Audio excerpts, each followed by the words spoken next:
মাতবর মাতবর তোরে তো অস্থির অস্থির লাগতেছে কেরে কি তো হইছে ক আমি সাতের বাড়ির কাশিম মেরা বাড়ির গেছিলাম ছাগল চুরি ওরা ভাই পাবলি তো ধরে এমন ফিটনা দিছে আত্মভাব ধরে ছুটি আইছি।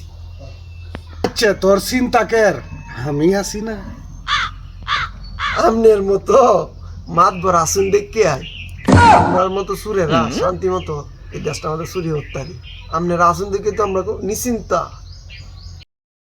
আচ্ছা চিন্তা করিস না 5,000 টাকা আমার বিবির কাছে রাখা যাস বাকিটা আমি বুঝতাছি। যে কাশিটা চুরি হতে গেছিলাম এই কাশি তো পাবলিক আমার ফিটনা দেয়া রাখিয়ে দিছে। এখন পরবর্তীতে যে চুরিটা করবা হেন তো আপনার 3,000 টাকা দেমনে আমরা চুর চুরটা না চরবাম কি দেয়া আমনে আমার এই বৃহত্তে বাঁচা হয়।